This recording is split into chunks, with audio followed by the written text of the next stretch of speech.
The first thing you need to do is be safe. Disconnect the appliance or turn off the breaker to avoid electric shock. Hello guys, welcome to DIY Repair Now. Today we're going to be working on a GE side-by-side. The model number, it's on the display. And the problem that we have with this refrigerator is that it's not producing any ice. So we're going to go ahead and start by removing this top panel on top of the ice bucket.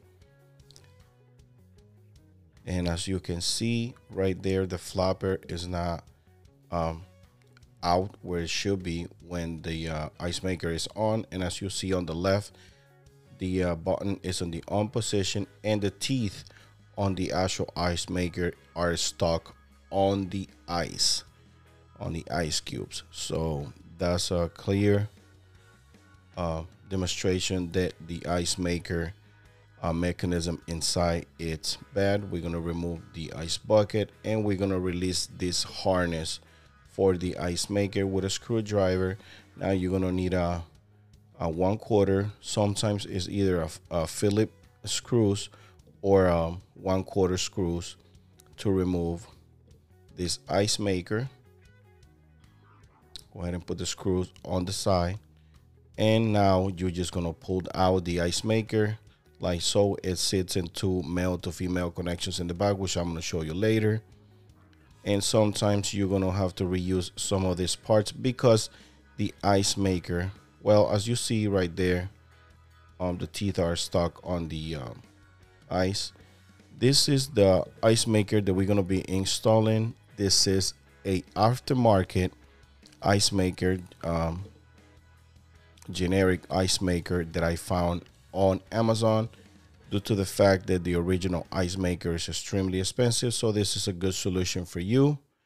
Now this is the paperwork. It brings you all the information to be able to make this ice maker work in your model. However, go ahead and double check with your model number if this is the ice maker that will work in your refrigerator. Now we're going to take it out of the bag. And like I said, this is like a generic aftermarket universal ice maker. So it will work in more than one model, and it brings all the harnesses and attachments to make it work in your model. Again, you need to double check if this ice maker will work in your refrigerator because the original one is extremely expensive. I think it's like $160 or something like that. As you see right there, it brings a couple harnesses that I have to connect to make this one work. It looks like it's the same size, but this mechanism is different than the original one, which I believe is better. This is the attachment for the water tube, and it also brings one. The one you see on the ice maker is the one for the old one.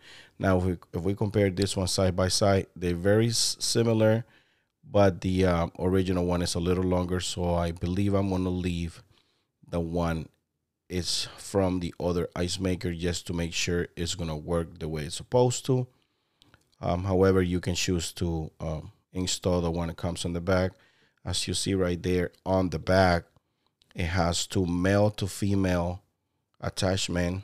That way it will stay in place. Make sure you line up those male to female connections in the back, and it will sit like so. You have to hold it with your other hand to be able to keep it in place. But at this point, what I want to do is connect the harness in place, and then I will put it on his housing. Now, when you sit it on the back, the only thing you got left is to install the screws that hold the ice maker on the front. And again, this is a 1/4 screws. However, yours can be a Phillips screws. So just make sure you have the right screwdriver to remove this ice maker. Now, to be able to reset it, just go ahead and put the teeth like I'm doing it right there, and it's going to start his first cycle. Make sure you turn it on. go ahead and turn on the water back on if you turn off the water. By the way, my recommendation when you're doing this repair, go ahead and disconnect the refrigerator and turn off the water line if it's possible. If your water valve is too old, you don't have to. Try not to mess with it if your water valve is too old, because some of those water valve, it will close but it will not open back again.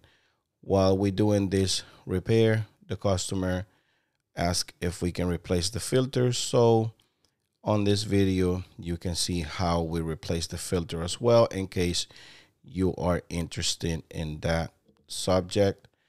Now, after you install the water filter, always go ahead and bleed it out.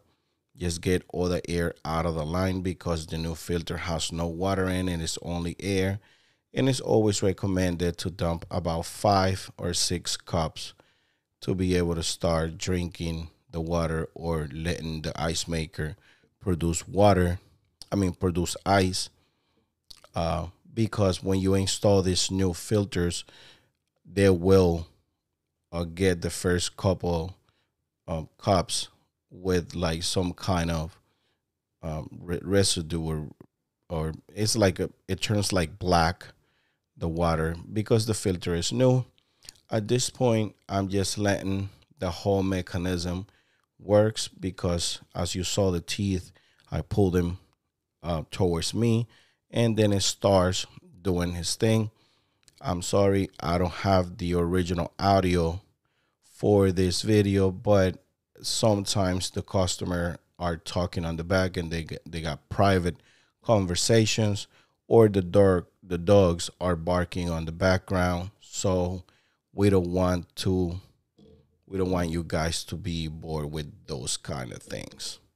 So again, right now, if you look on the ice maker, the teeth are turning, which this is an indication that the ice maker is already doing what it's supposed to be doing.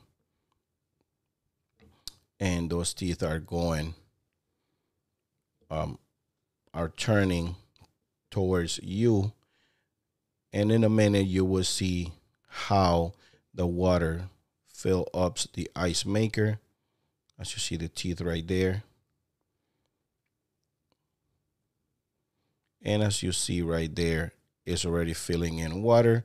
At this point, we pretty much done with this repair.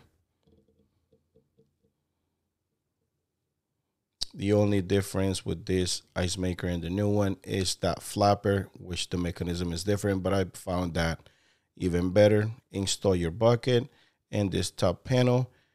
And again, this is the part number.